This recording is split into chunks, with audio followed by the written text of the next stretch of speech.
South news کے ساتھ میں ہوں یاسر خان۔ ملک بھر میں پہلی ڈیجیٹل مردم شماری کا آغاز کر دیا گیا۔ ملک کے دیگر شہروں کی طرح ڈیرہ غازی خان، لودھراں، بہاڑی اور فورٹ عباس میں بھی 7ویں ڈیجیٹل مردم شماری کا آغاز ہو گیا۔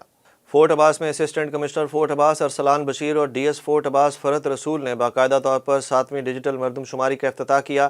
ڈی جی خان ڈویژن میں پہلی ڈیجیٹل خانہ اور مردم شماری کا افتتاح کمشنر ڈاکٹر ناصر محمود بشیر نے آر پی او کیپٹن ریٹائرڈ سجاد حسن خان کے ہمراہ کیا۔ تقریب میں آر پی او کیپٹن ریٹائرڈ سجاد حسن خان، ڈپٹی کمشنر جمیل احمد جمیل، ڈی پی او محمد راشد، ایڈیشنل کمشنر ریونیو فخر الاسلام ڈوگر، اے سی آر محمد عامر جلبانی، ڈویژنل کوآرڈینیٹر شماریات اقبال الوی، نادرا کے فیصل چانڈیا اور متعلقہ محکموں کے سربراہان موجود تھے۔ لودھراں میں ڈپٹی کمشنر سید مشہد رضا کاظمی اور ڈسٹرکٹ پولیس آفیسر حسام بن اقبال نے پہلی ڈیجیٹل اور پیپر لیس مردم شماری کا افتتاح کیا۔ افتتاح کے موقع پر اسسٹنٹ کمشنر اشرف صالح، آفیسر شماریات محمد مجاہد سمیت دیگر متعلقہ افسران بھی موقع پر موجود تھے۔ وہاڑی میں بھی 7ویں قومی ڈیجیٹل خانہ اور مردم شماری کا افتتاح ڈپٹی کمشنر سید آصف حسین شاہ اور ڈی پی او محمد عیسیٰ خان نے کیا۔ ڈپٹی کمشنر نے ایک گھر پر نمبر لگا کر خانہ شماری بھی کی اور ٹیب کے ذریعے معلومات کے اندراج کا بھی جائزہ لیا۔ کمشنر ملتان ڈویژن انجینئر عامر خٹک کا ساؤتھ ٹوڈے کی خبر پر ایکشن۔ عامر خٹک نے میپکو حکام کو واسا کی بجلی بحال کرنے کی ہدایت جاری کر دی۔ کمشنر عامر خٹک نے واسا حکام کو الرٹ رہنے کا بھی حکم جاری کر دیا۔ کمشنر نے واسا سے ڈسپوزل سٹیشنوں کی ڈی سلٹنگ کی رپورٹ طلب کر لی۔ مزید تفصیلات سے آگاہ کر رہے ہیں ساؤتھ ٹوڈے کے رپورٹر گوہر رحمان۔ بالکل، واسا ملتان کا جو مالی بحران ہے وہ شدت اختیار کر گیا ہے، اور واسا ملتان جو ہے 2.5 ارب روپے سے زائد کا Multan electric power supply company کا نادندہ نکلا ہے۔ اس کے اوپر Multan electric power supply company کی جانب سے ایکشن لیتے ہوئے واسا ملتان کے جو 40 ٹیوب ویل ہیں جو شہر میں صاف پانی فراہم کرتی ہے، ان کی بجلی جو ہے وہ پچھلے 5 روز سے منقطع کی گئی تھی، اور اس کے ساتھ ساتھ جو 20 کے قریب جو ڈسپوزل ہے ان کی کنیکشن بھی منقطع کر دیے گئے تھے، جس کے اوپر جو شہر کی جو لائنیں ہیں ان کے اوپر کافی زیادہ تو بوجھ ہے وہ بڑھ چکا ہے، اور مختلف علاقوں میں جو سیوریج کا پانی ہے وہ بھی جمع ہونا شروع ہو گیا ہے۔ اس حوالے سے ساؤتھ ٹوڈے کے اوپر خبر نشر ہوئی تھی، جس کے اوپر کمشنر ملتان عامر خٹک کی جانب سے نوٹس لیتے ہوئے واسا کو فوری طور پر جو ادائیگیاں ہیں وہ کرنے کا حکم دیا گیا، اور اس کے ساتھ ساتھ میپکو کو فوری طور پر جو ہے جو واسا کی تنصیبات کی بجلی منقطع کی گئی ہے، ٹیوب ویلز کے کنیکشن منقطع کیے گئے ہیں، ان کو فوری طور پر بحال کرنے کا حکم دیا گیا۔ کمشنر ملتان کا کہنا ہے کہ موجودہ جو بارشیں ہو رہی ہیں اس کے باعث جو شہر کی جو سیور لائنیں ہیں ان کے اوپر دباؤ بڑھ گیا ہے۔ ایسے میں جو میپکو کی جانب سے بجلی منقطع کی گئی ہے، واسا فوری طور پر ان کے حوالے سے متبادل ارینجمنٹس بھی کرے، اور جو فوری طور پر جو ادائیگیاں ہیں جو میپکو کو کرنی ہے، اپنی ریکوری کو بہتر کرنا ہے، اس کو بھی یقینی بنائے۔ تو اس حوالے سے واسا کی جانب سے جو کوششیں ہیں میپکو سے جو معاملات ہیں وہ طے ہونے کا جو سلسلہ ہے وہ شروع ہو گیا ہے۔ اس حوالے سے باضابطہ طور پر جو خبر ہے وہ ساؤتھ ٹوڈے کی جانب سے نشر کی گئی تھی کہ Multan electric power supply company کا واسا ملتان جو ہے 2.5 ارب روپے سے زائد کا نادندہ نکلا ہے، اور میپکو کی جانب سے ایکشن لیتے ہوئے جو ہے واسا کی جو تنصیبات ہیں ان کی بجلی منقطع کر دی گئی ہے، جس کے اوپر کمشنر ملتان کی جانب سے نوٹس لیا گیا ہے، اور کمشنر ملتان کی جانب سے میپکو کو بھی ہدایت کی گئی ہے کہ فوری طور پر جو واسا کی جو بجلی ہے اسے بحال کیا جائے۔ جی، پنجاب بھر کی طرح لودھراں میں بھی عوامی مسائل کے حل کے لیے ضلع کونسل میں 2 روزہ کھلی کچہری لگائی گئی۔ کھلی کچہری سے سائلین کو کیا ریلیف مل رہا ہے، جانتے ہیں اپنے رپورٹر رانا آصف حنیف سے، جو اس وقت اسسٹنٹ کمشنر لودھراں میاں محمد اشرف صالح کے ہمراہ موجود ہیں۔ جی بالکل، حکومت پنجاب کی ہدایات پر ہر ماہ کے پہلے 2 روز لگنے والی ریونیو عوامی کھلی کچہری ضلع لودھراں میں بھی جاری ہے۔ یہاں اسسٹنٹ کمشنر میاں محمد اشرف صالح ہمارے ساتھ موجود ہیں۔ آج اس کھلی کچہری کا پہلا دن ہے، یہاں کیا کچھ ہو رہا ہے، عوام کتنا ریلیف پا رہے ہیں، یہ جانتے ہیں اسسٹنٹ کمشنر لودھراں میاں محمد اشرف صالح صاحب سے۔ جیسا کہ آپ نے بتایا ہے کہ گورنمنٹ آف پنجاب کی ہدایت پہ اور senior member board of revenue commissioner صاحب اور ڈپٹی کمشنر صاحب ان سب کی یہ ڈائریکشن ہے کہ ہر ماہ جو ہے پہلے 2 دن جو ہے وہ ریونیو عوامی خدمت کچہری کا انعقاد کیا جائے، اور اس کا مقصد یہ ہے کہ ایک ہی چھت کے نیچے ریونیو کا پورا سٹاف موجود ہو، اور لوگوں کو جو بار بار چکر لگانا پڑتا ہے ریونیو سٹاف کے پاس وہ نہ ہو۔ تو یہ 2 دن جو ہے وہ مختص کیے گئے ہیں۔ 2 دن یہاں پر ہمارا پورا سٹاف انکلوڈنگ سب رجسٹرار، ڈومیسائل کلرک، اراضی ریکارڈ سینٹر کا عملہ اور ڈپٹی کمشنر سے لے کے اے ڈی سی آر اور اسسٹنٹ کمشنر تمام یہاں پر ہمارا سٹاف موجود ہوتا ہے، اور جتنے بھی سائلین یہاں پر آتے ہیں ان کے تمام تر رپورٹس وغیرہ جو بھی ہوتی ہیں، میوٹیشنز ہیں، فرد کا اجراء ہے یا رجسٹریشن کا کوئی مسئلہ ہے، ڈومیسائل انہوں نے بنوانا ہے، تو وہ ایک ہی چھت کے نیچے 10 سے لے کر 2 بجے تک ہم ان کا یہاں پہ کام جو ہے وہ کمپلیٹ کرتے ہیں۔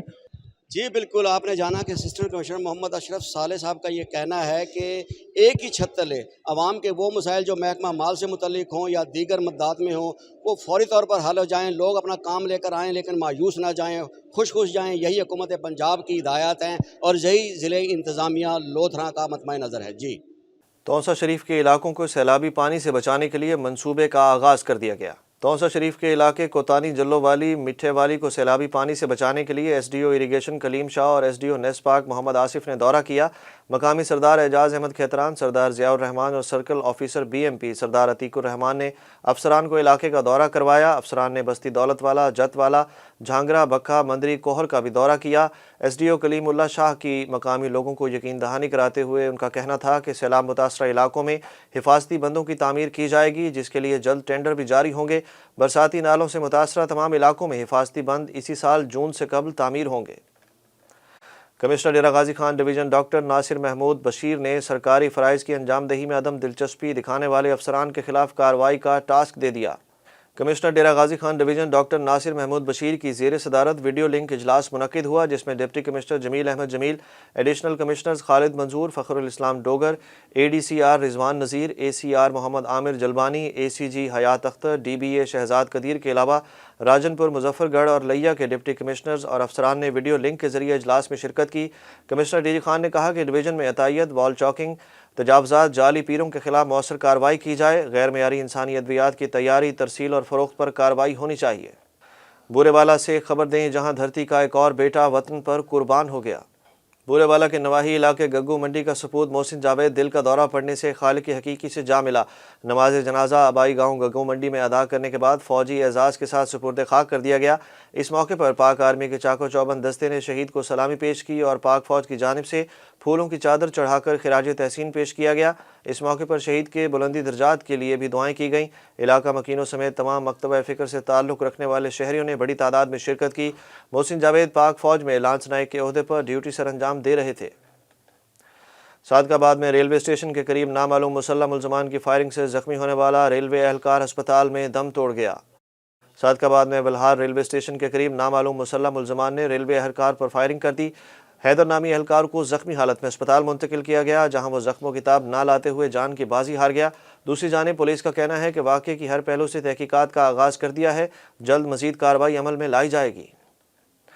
اور 1 مارچ کو عالمی یوم شہری دفاع کے طور پر منایا جاتا ہے۔ اس سلسلے میں لودھرا میں نجی میڈیکل کالج میں ایک پروپکار تقریب کا انعقاد کیا گیا، جس کے مہمان خصوصی اسسٹنٹ کمشنر لودھرا میاں محمد اشرف صالح تھے۔ تقریب کے احوال سے آگاہی دے رہے ہیں ہمارے رپورٹر رانا آصف حنیف۔ جی بالکل، آج 1 مارچ کو عالمی یوم شہری دفاع کے طور پر منایا جاتا ہے۔ اسی سلسلے میں شاہدہ اسلام میڈیکل کالج میں کے آڈیٹوریم میں ایک تقریب رکھی گئی ہے، جس میں طلباء و طالبات سمیت مختلف طبقہ فکر کے لوگوں نے شرکت کی۔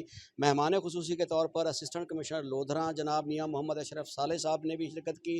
ہم ان سے جانیں گے کہ آج کے دن کے حوالے سے اس تقریب کا منعقد ہونا شہریوں کے لیے، لودھراں کے شہریوں کے لیے کیا پیغام دیتا ہے۔ ہمارے پاکستانیوں کو یہ سمجھنا چاہیے، اور سول ڈیفنس کا جو ادارہ بنایا گیا وہ بھی اسی مقصد کے لیے بنایا گیا ہے کہ وہ ہر شہری کو رسک اسیسمنٹ جو ہے اور جو کرائسس مینجمنٹ ہے اس کی تربیت جو ہے وہ ہر شہری کے پاس ہونی چاہیے، کہ وار میں یا کسی بھی طرح کے حالات میں ایک شہری جو ہے وہ اپنا رول کس طرح سے ملک کی ترقی میں اور اپنے ڈیفنس کے لیے ادا کر سکتا ہے۔ تو اس میں سول ڈیفنس کا بہت بڑا رول ہے، اور اس سلوگن کے حوالے سے جس طرح سے ڈیجیٹلائز ترقی ہو رہی ہے اور انفارمیشن ٹیکنالوجی ترقی کر رہا ہے، اب آپ کو پتہ ہے وار جو ہے وہ 5th جنریشن وار سٹارٹ ہو گئی ہوئی ہے، تو اس میں ہماری سائیکولوجیکل ہیلتھ اور ہماری جو ڈیجیٹلائزڈ ہماری ایکسپرٹیز ہیں انہوں نے بڑی امپورٹنس اختیار کر لی ہے۔ تو اس حوالے سے یہ جو سیمینار ہے اس کی بہت زیادہ امپورٹنس ہے، اور اس کو وائٹل اور وائڈلی جو ہے وہ دوسرے لوگوں تک اویئرنیس پہنچانی چاہیے، کہ جب تک ہر شہری جو ہے اس سے آگاہی حاصل نہیں کرتا اور اپنے سول ڈیفنس کی تربیت اور کرائسس سے نمٹنے کی اور سائیکولوجیکل ایفیکٹ سے نمٹنے کی اور وار کی تربیت حاصل نہیں کرتا اور وہ اپنا رول پلے نہیں کرتا ملک کی ترقی میں، تب تک کوئی بھی قوم جو ہے، کوئی بھی ملک جو ہے وہ آگے نہیں بڑھ سکتا۔ تو اس کے لیے ہم سب نے اپنے طور پر بھی اور ڈپارٹمنٹس کے طور پر بھی ہم نے اپنا رول پلے کرنے ہیں، لوگوں کو اویئرنیس دینی ہے۔ اس حوالے سے آج کا دن جو ہے یہ منایا جا رہا ہے، پوری دنیا میں انٹرنیشنل ڈے ہے۔ ساؤتھ نیوز سے اب تک کے لیے اتنا ہی۔ مزید اپڈیٹس کے لیے دیکھتے رہیں ساؤتھ ٹوڈے۔